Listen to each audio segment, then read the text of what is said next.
everyone, I'm Claire and welcome back to my channel. Today I'm going to be doing an Empties video where I show you skincare, hair care, and makeup products that I have completely used up and giving you my thoughts and reviews. But before we start on that, I just want to have some quick channel announcements. So I am restructuring the way I do videos. I'm finally on an upload schedule now. So what that means is you're going to get 3 videos a week, Monday, Wednesday, Friday, and they're going to be themed. So Mondays are going to be Makeup Mondays. So I'm going to do anything makeup related. So that's going to be like tutorials, reviews, get ready with me's, whatever the plural of that is. That's all going to be on Mondays. And then Wednesdays, like today, is going to be wild card Wednesdays. So what that means is it's just going to be whatever I feel like doing that week. That doesn't fall into makeup or Fridays or Fashion Fridays. So that doesn't fall into makeup or fashion. So that would be like Empties videos. I'll probably post some fitness stuff, maybe some roller skating because I really enjoy that. Just whatever I'm feeling like doing. It's gonna be a variety. And then on Fridays, I'm going to do Fashion Fridays. So that's going to be things like clothing hauls, styling tips, maybe some sewing tips, thrift items, lookbooks, just random fashion things. Yeah, I've got some great content coming up soon. So if you're interested in that, please feel free to subscribe. Without further ado, let's just get into the empties. So to start, I'm going to talk about baby foot. All right, so this is a foot peel. So what you do is it comes with these 2 plastic socks that are filled with product. Think of it as like a face mask for your foot. And so you soak your feet in water for like half an hour. You dry them off, you put the socks on, and you let them sit for an hour. You wash off the product, and then in a couple days, your feet just start peeling. Like all the dead skin just sheds off. It's really disgusting, but also kind of cool. And afterwards, your feet are so smooth. I probably do this like once a year as we're transitioning from like winter into summer. I try to do it more towards the winter portion, so I'm still wearing closed-toed shoes so no one has to look at my shedding feet. And I highly recommend don't do this like right before you go to the beach or else it'll be kind of gross. But like maybe like 3 weeks before. Give yourself like a 2 to 3 week buffer before before you have to show your feet to the world. But it works great. It's a lot of fun. It's like gross, but like very satisfying. So highly recommend. So in that vein, let's do some more skincare. All right, so this is a Nivea lotion. This is their essentially enriched body lotion. Nourishes and enriches. It's almond oil. It's for dry to very dry skin. It's got this little pump thing up here. This was okay. I found it to be a little greasy. It left some residue on my skin, and it had a very strong scent. And at first I thought it was just because of the almond oil in it, but it actually has added fragrance as well. And I just didn't love the scent enough to deal with it. I generally don't like fragrance products. So this wasn't great. I used it all because I'm not super picky about my body lotions, but I'm not going to be repurchasing it. Next up, I have these Rapid Clear Treatment Pads from Neutrogena. These are 2% salicylic acid, and they are excellent. They really help because salicylic acid is a chemical exfoliator. They lightly exfoliate my skin, and they also help prevent breakouts. These are great. I use them so often. I've already repurchased this, and I will continue to do so until like the end of time or until my skin changes, whichever comes first. This is another staple for me. This is the Cerave PM facial lotion. And this has like hyaluronic acid and ceramides and niacinamide in it. So a lot of great ingredients that my skin loves. It's nourishing, but it's not like thick, like it absorbs very well. And I have dry skin, and this is pretty moisturizing on its own. In the winter, I do add additional hyaluronic acid products, but this is still excellent. I love this. I will continue to repurchase this. Next up, another staple of mine is a cleansing oil. So this is one from Burt's Bees. It has argan and coconut and argan oil. It's for normal to dry skin. And I really like this. It does a good job of removing my makeup. I don't have this right now. I got, because the Sephora brand cleansing oil was on sale. I purchased that, and that's what I've been using. I don't like it as much. That one is scented, and it has like, if you're ever trying to take off liquid lipstick, it has a strong taste to it that I don't like. So I will probably be repurchasing this one once that other one runs out. And continuing with cleansers, this is one from Murad, don't know how to pronounce it. It's a medicated cleanser, so it has 1.5% salicylic acid in it, and it's a clarifying one. It's supposed to help with acne and stuff. And this was kind of cool because, like, as you put it on your skin, you start massaging it in, and it foams up. It has, like, kind of a cooling menthol effect to it, which I wasn't expecting, but was kind of delightful. I probably won't be repurchasing this just because it is a little pricier, and I don't look for active ingredients in my cleansers. I just want something that's not going to strip my skin and that gets my makeup off. I don't necessarily need it to have like salicylic acid in it because I prefer to have those products in serums that are going to be on my skin for longer. Because the cleanser is just on for like 1 minute and then it's off. I don't feel like that's long enough to really get the benefits. So good product, just doesn't agree with my skincare philosophy. This is the Bior, it's micellar water with charcoal in it, and it's supposed to be for oily skin, so I'm not really the target audience for this product. I found that the charcoal really didn't do much except to make this, instead of like the normal clear that you would get with micellar water, it was kind of like a gray. Which wasn't super appealing, but it worked fine. It worked like a micellar water, took off my makeup. I will continue to repurchase micellar waters, just not necessarily this exact one. I have another cleanser. This is actually a set of minis that I got. They're from Tatcha. This is Tatcha the Deep Cleanse, which is a cleanser with little exfoliators in it. And this is Tatcha the Water Cream, which is a moisturizer. And I just want to say, Tatcha products always have the cutest packaging. Like, it's just their colors and their aesthetic I really love. It's just adorable. Not a fan of their products, though. They're, like, really pricey. Like, really pricey. So the water cream was fine. This is supposed to be for normal to oily skin. I have dry skin, so, again, not really the target audience for this product. And it... True to its claims, it's not super moisturizing. It had a strong scent to it that I didn't like. Just not the product for me. The Deep Cleanse, similarly, says normal to oily skin. So not really for me. It has really big exfoliators in it. So I don't feel like, it's not like a scrub exactly, but there are scrubbies in it. Just not a lot, and they're very large. I don't think it did a lot for me. It was okay. It wasn't great. I didn't love it. I won't be repurchasing either of these. This is the Brazilian Bum Cream from Sol de Janeiro. Probably mispronouncing that. And this smells so nice. It's like a vacation in a bottle. Or, I don't know what this is, tub. A vacation in a tub. It smells like almost, it's very tropical. It's almost like pineapple-y, but not quite. Definitely tropical. Hard to place. Great smell. And I don't mind scented products so much if they smell okay and as long as they aren't going on my face. So this is a body lotion. I mainly use it on my feet. So my feet smell like tropical paradise. And it's great. It works well. It's nourishing. It's pricey though. Probably not something I'm going to repurchase. I just got a little sample of it. I enjoyed its use, but I'm not going to spend a lot of money on a body lotion. That's just me. Moving on, I have another moisturizing lotion. This one is from Goldfaden MD. It's got vitamin D, hyaluronic acid, gooseberry. Again, this is just a little sample that I was using. And it was fine. It was moisturizing. It didn't leave a residue.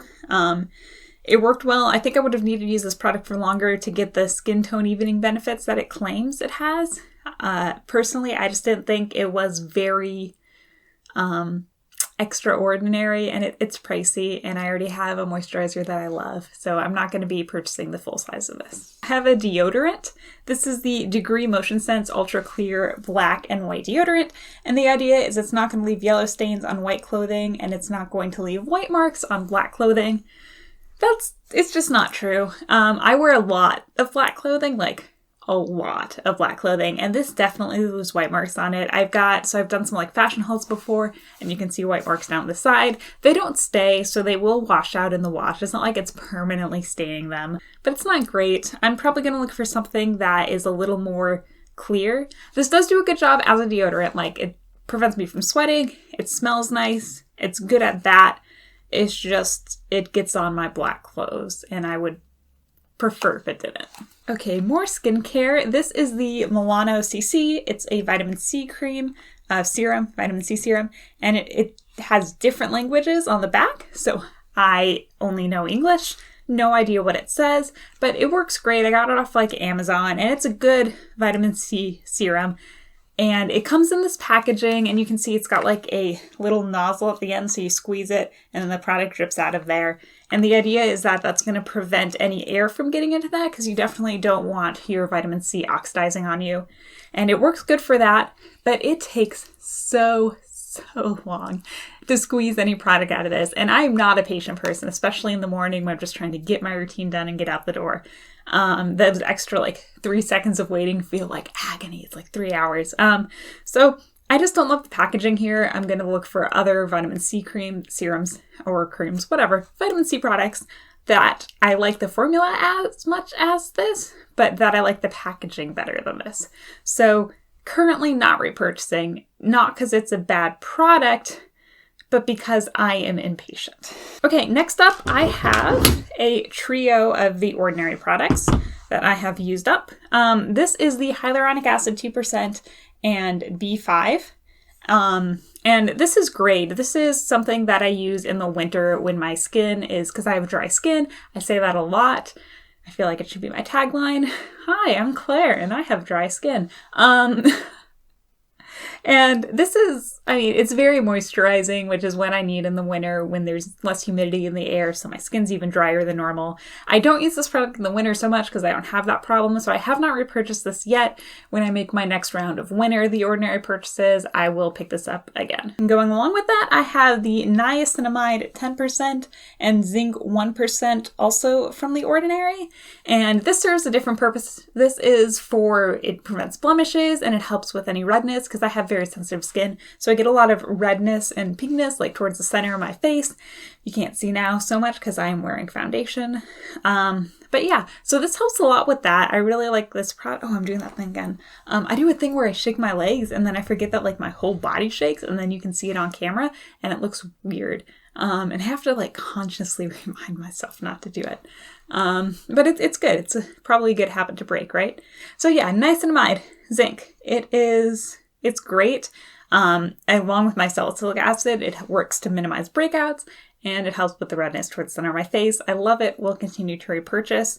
A lot of people don't like the texture of this because it is kind of sticky. Personally, I don't mind because once it's on your skin, it absorbs pretty well. I haven't had any issues with it pilling, but your results may vary. Okay, lastly, from The Ordinary, I have an ethylated ascorbic acid 15% solution. So ascorbic acid is just a fancy way of saying vitamin C. If you recall from like your classes back in high school when you learned about James Cook, the old pirate. He wasn't a pirate, he was a sailor. It sounds better if he's a pirate though. Who fed his people like lemons and stuff to give them vitamin C to prevent scurvy. So ascorbic acid against scurvy, against scorbic. That's kind of where the name comes from. So basically just fancy way of saying vitamin C. And this has a UV protected bottle. So that's going to protect the vitamin C from getting like UV rays into it, which is not good for it. It doesn't have like airtight packaging though, obviously. I mean, it does when you screw it in, but in order to use it right, you're opening this and that's like letting air in and stuff. It's not like the world's best vitamin C packaging, right? It's not like a vacuum pump or anything. And it's a good product and I like the formula. I just want to find something with maybe more stable packaging. Yeah, so I'm going to try out, I know The Ordinary has tons of different vitamin C's, so I'm going to try out some of their other stuff before I settle on one, but I do like it. This is the Watermelon Burst Hydrating Primer from Ciate, London, and I don't love this one. So it's kind of like a gel primer, so you put it on, it's very moisturizing. It's not like a matte putty primer. It's basically for drier skin, just to add a moisturizing layer before you go on with your foundation, and it has these little black balls in it, and they're supposed to be like little beads, little bursts of hydration, and as you massage them into your skin, they're supposed to break open and release, I don't know, moisturizing things. I found that wasn't really the case. I would apply this to my skin and then I would be left with these little black balls everywhere, or sometimes they'd break open a little so I'd have like a little black circle on my face. I'm not really looking to add more stuff to cover up with foundation. I already have enough of that. So not great. It also had a very strong kind of artificial watermelon-y scent that just, I don't like scented products on my face. So not a win for me, not going to be purchasing this one. I have some lip balms next. These are both from Bite Beauty. And I love Bite Beauty. Actually, the lipstick I have on right now is from them. And I got these. They had a huge sale at the end of 2019 because in 2020, Beauty went completely vegan. So they reformulated a lot of their products, so they were getting rid of old stock. So that's when I picked up these. This is the Agave Nighttime Lip Therapy, and this is the Agave Lip Mask. And they were getting rid of these because they have lanolin in them, which is not vegan. I believe in the newer incarnations, they've replaced that with coconut oil. So these are the old formula with lanolin, so they're not available for purchase, but I will link, because I'm going to link all the products below in the description. I'll link the current coconut oil version of these. I didn't love these, and my lips are so picky. I have like one lip balm I like, and that's about the only one I found that's actually moisturizing. These were fine as like preventative measures. Like if I was stranded on a desert island, I would totally use these. But it's not something I'm going to reach for when I know I have options that are better for my lips. So not a huge fan of these. I might try out the new version with coconut oil to see if that is more agreeable. Maybe it was the lanolin that didn't agree with me. But yeah, these just weren't great for my lips. Your results may vary. Again, my lips are the pickiest about lip balms. I don't know why. I didn't choose it. The picky life chose me. Okay, so this is Essie. This is their Good to Go clear top coat. Does not look clear right now. I have a little goob of product in the bottom that is like pinkish now, and so dry. So I've already replaced this because what's in there is not really usable, but I love this product. It's just a good, clear nail polish top coat that works really well. It dries fast. I have no complaints. We are moving on to hair care. So I'll start with conditioner. This is the Tropical Coconut. This is from Suave Essentials, and it's a nourishing conditioner. It's infused with coconut extract and vitamin E. And I got this because it was recommended for me on the Curly Girl subreddit. I do have curly hair. It's not curly right now because I've kind of straightened it. But I do wear it curly sometimes, and so I try to use products that don't have sulfates, that don't have silicons in it, so this is great for that. It does have some protein, but overall I find it's good for my hair. It's super cheap. This is the family size, which basically just means Claire size, and it works great, and I've already repurchased this, and I'll keep repurchasing it, because it's cheap, and it works. Next up I have another conditioner. This one is from Briogeo. This is their Don't Despair Repair Conditioner, and I just got a little sample of it. This was enough for like one application. And it was fine. It smelled really nice, and it felt good in my hair. I don't feel like it did anything special or like transformative for it, and it's kind of pricey, so it's probably not something that I'm going to be purchasing in the future, but it wasn't like terrible. I was just kind of mad about it. This is the Perfect Shine Oil Mist. It's a color and heat protectant. It is paraben free. It's from Nature Lab Tokyo. It looks like this, and it's basically just a spray bottle, and it's got oil in it, and you spray it on your hair, and it helps add shine and prevent frizz, and it's like a heat protectant. This stuff is great. The mist that comes out is so fine, and it just coats your hair really well. It's easy to overuse this and make your hair look greasy, so just be warned there. I do have dry hair, so I don't usually have that much of an issue with it. I use this mostly when I do my hair curly, and I'll just spray some of it on and kind of scrunch it in, and it just helps prevent frizz. I really like it. I have another sample bottle of this that I'm currently working through. I don't know if I'm going to repurchase after that. I might try to find a cheaper alternative because this is slightly pricey, but I do really like the product, and it smells good too. It's got like I don't know. It's a very light smell. Like I've got it in my hair right now and I can't even smell it. Okay, next up I have two leave-in conditioners that I tried. This is so funny. This is from Whatever Wherever, and the last R is backwards, like they're trying to be Toys R Us. It's a leave-in conditioner. It's hydrating, priming, and style refreshing. It's fine. I don't like spray bottles for leave-in conditioner. I prefer to disperse it on my hands and then comb it through my hair like that. I don't like having to spray it in my hair, but the product itself was okay. And I hate when companies do this. They have a list, like this huge list on the bottle, on the mini bottle, of all the things it doesn't have in it. And like, let me just read it to you, because some of them make sense and some of them was just like, what? Like no sulfates, no parabens. Like, I get that. Those are things that people look for not to be in there, especially if you're doing like a curly girl method. But then they say no gluten. Like, I'm pretty sure for celiac disease, it's just that you're not allowed to ingest gluten. I don't think having it in a leave-in conditioner is an issue for anyone. Unless, do they expect people to eat this? So many questions there.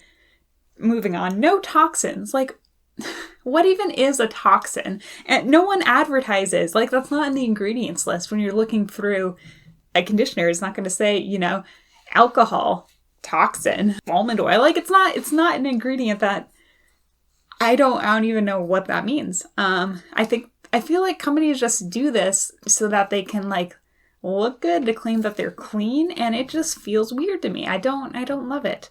No phthalates. I honestly don't know what those are. No artificial dyes. Cool. No formaldehyde. No synthetic fragrance. It does smell. It does have a fragrance to it, but I guess it's natural. It kind of smells like grapefruit, honestly. I feel like that's what my nose there. It smells nice. It's color safe. It's cruelty free. It's 100% vegan. Oh, no petroleum derivatives. So I don't know. It seems a little like the no gluten and the no toxins to me. Just seems a little ridiculous, a little bit overboard. Whatever. Okay, rant over. This next one is from Chlorane, and Chlorane makes my favorite dry shampoo, and so I got a free sample of this when I picked that up last time. And this is fine. It kind of smells like mango-y. It worked well. No complaints, but it didn't wow me, and it's kind of pricey. So I probably won't be repurchasing it. So I've saved the funnest stuff for the lastest. I got bored during quarantine like everyone else and dyed my hair. It's not dyed right now. I used temporary color.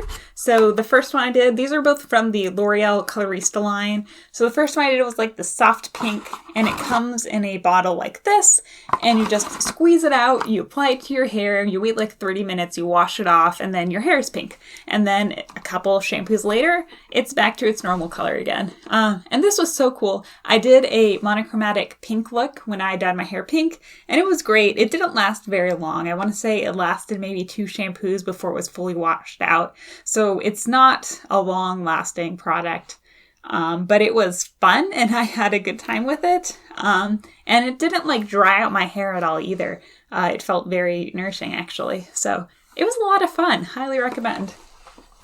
And I liked it so much, I had to do it twice. So here it is in purple. Same thing as the last one, but this one lasted a lot longer. I want to say this was more like 7 shampoos. I also did a monochromatic look with this. It was so pretty, this purple. And on the back, it does warn you that your hair could shift to green as it's washing out. I personally did not experience that. The purple just faded gradually. It actually looked really cool, but just something to be aware of. And it's all washed out now. This is my hair after it's washed out. But yeah, this was a lot of fun. I had a really good time with this. I figured since I'm not in the office, I don't have to look professional. I can dye my hair crazy colors. This is the time to do it. It was great. Highly recommend. Well, you can see all my empties there. And that brings us to the end of today's video. I hope that you guys had fun. I had a lot of fun. I will link everything in the description box below if you are interested in any of these products. And I will see you in the next one. Bye, everyone. Does anyone else's hair constantly smell like it's burning? Or is it just mine? Please let me know.